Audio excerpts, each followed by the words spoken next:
Hello viewers, నేను Rohan. Welcome to social post. ఈ మధ్య కాలంలో రియల్ ఎస్టేట్లో ఎక్కువగా ఎలాంటి మోసాలు జరుగుతున్నాయి అండ్ ఆ మోసాల్లో నుంచి మనం ఎలాంటి జాగ్రత్తలు తీసుకోవాలి అనే అంశాన్ని ఈరోజు డీటెయిల్డ్గా తెలుసుకునే ప్రయత్నం చేద్దాం. సో ఈరోజు మనతో పాటు హైకోర్టు అడ్వకేట్ రమేష్ కడారి గారు ఉన్నారు. ఆయనతో మాట్లాడదాం. నమస్తే సార్. నమస్కారం. సో బేసిక్గా రియల్ ఎస్టేట్లో ఈ మధ్య కాలంలో ఎక్కువగా ఎలాంటి మోసాలు జరుగుతున్నాయి అండ్ ఆ మోసాల్లో నుంచి మనం ఎలా జాగ్రత్తగా పడాలండి? రియల్ ఎస్టేట్లో మోసాలు అనేటివి మనం సర్వసాధారణంగా తీసుకుంటున్నాం. అంటే మోసాలు అనేటివి ఎట్లా డబుల్ రిజిస్ట్రేషన్ వేయడము, జీపీఏ ద్వారా అమ్మడము, అలాగే ఒక ప్లాట్ను ఒక అమ్మిన తర్వాత రెండోసారి ఇంకోసారి అమ్మడము. సో ఈ విధంగా అన్ని రకాలుగా మోసాలు జరుగుతుంటాయి.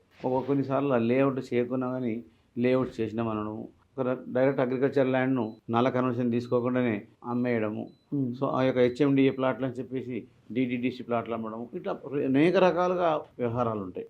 అప్పుడు ఒకసారి ఒక అగ్రికల్చర్ ల్యాండ్ కొని మనం ఒక వెంచర్ వేసి దాన్ని నాలా కన్వర్షన్ పర్మిషన్ తీసుకొని జీపీఏ ద్వారా అమ్ముతున్నామా, రెగ్యులర్గా అమ్ముతున్నామా, ఇలాంటి ఏ విధంగా అమ్ముతున్నామా అన్నప్పుడు మోసాలు అనేవి ఏ విధంగా జరుగుతాయి. మొదలు డబల్ రిజిస్ట్రేషన్స్. ఒక ప్లాట్ అమ్మిన తర్వాత ఆ రిజిస్ట్రేషన్ చేసిన తర్వాత మ్యూటేషన్ చేయడం జరుగుతుంది.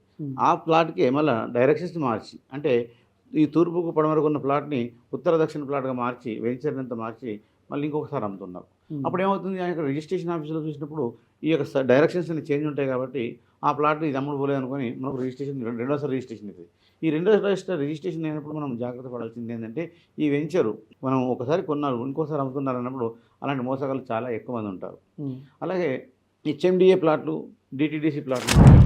మనం హెచ్ఎండిఏ ప్లాట్లకు డిటిడి ప్లాట్లకు తేడాన్ని మనం బాగా గమనించుకోవాలి. సో అలాగే ఈ యొక్క ఎవరైతే వెంచర్ వేస్తున్నారో ఈ వెంచర్ యొక్క వారి యొక్క చాలామంది అందరూ వెంచర్లు వేస్తున్నారు. ఈ మధ్యన డబ్బులు తీసుకుంటున్నారు, ప్లాట్ రిజిస్ట్రేషన్ చేస్తున్నారు, డబ్బు వెళ్ళిపోతున్నారు. కాకపోతే ఆ ప్లాట్ ఎక్కడ ఉందో వీళ్ళకి చూపించట్లేదు. ఇప్పుడు మనకు యాదగిరి దగ్గర ఉన్నటువంటి వెంచర్స్లలో చాలా మటుకు ఇలాంటి పరిస్థితి జరిగింది. అందరి దగ్గర రిజిస్టర్ పేపర్స్ ఉన్నాయి కానీ ఆ ప్లాట్ ఎక్కడ ఉందో తెలియదు.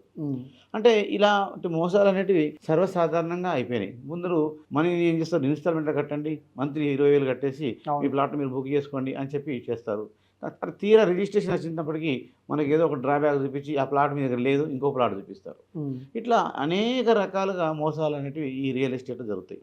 ఎప్పుడైనా మనం ప్లాట్లు కొనేటప్పుడు కానీ రిజిస్ట్రేషన్ చేసుకునేటప్పుడు కానీ మనం బాగా గమనించాల్సింది, ఆ ప్లాట్ యొక్క మనం ఖచ్చితంగా ఆ యొక్క 35 years మినిమం 30 years లేదా 1955 నుంచి లీగల్ ఒపీనియన్ తీసుకోవాలి.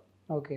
ఎప్పుడైతే లీగల్ ఒపీనియన్ తీసుకుంటామో ఆ ప్లాట్ మనకు ఖచ్చితంగా లీగల్ ఒపీనియన్ మనం ఒక అడ్వకేట్ని సంప్రదించుకొని మనం 60 లక్షలు 50 లక్షలు పెట్టి ప్లాట్ కొంటున్నాము, కొంత అమౌంట్ పెట్టి లీగల్ ఒపీనియన్ తీసుకున్నట్లయితే అప్పుడు ఏమవుతుంది, మీకు పూర్తిగా ఆ యొక్క అవుతుంది. ఆ లీగల్ ఒపీనియన్లో మనకి ఏమిస్తారు, 30 సంవత్సరాల డాక్యుమెంట్స్ వెరిఫై చేస్తారు. అగ్రికల్చర్ ల్యాండ్ నుంచి నాలా కన్వర్షన్ అయిందా లేదా, నాలా కన్వర్షన్ అయిన తర్వాత ఆ వెంచర్ ఎలా చేశారు, ఆ వెంచర్ ఏమైనా లోన్లలో ఉన్నదా, అంతకుముందు అమ్మేసింది ఉందా, ఇలా ప్రతి పాయింట్ను డీటెయిల్గా క్లియర్గా చూసి ఒక లీగల్ ఒపీనియన్ ఇవ్వడం జరుగుతుంది. ఎప్పుడైతే లీగల్ ఒపీనియన్ మనం తీసుకుంటామో ఆ ప్లాట్ను మనం కొనొచ్చు అని కాన్ఫిడెంట్గా కొనొచ్చు. ఎందుకంటే ఒక్కొక్కరికి ఒక్కొక్క దాని మీద అవగాహన ఉంటుంది. ఈ అడ్వకేట్కి ఏముంటుంది, లీగల్ ఒపీనియన్ పైన అవగాహన ఉంటుంది. మామూలుగా పబ్లిక్ కొనేటప్పుడు మాత్రం కొన్ని మళ్ళీ ఎంత డబ్బు ఉండే ఓటుకు బాధపడకంటే ఈ లీగల్ ఒపీనియన్ ద్వారా కొనడం వల్ల పబ్లిక్ ఆ యొక్క మోసాలన్నింటినీ అరికట్టచ్చు. రైట్. థ్యాంక్ యూ అండి. Thank you so much.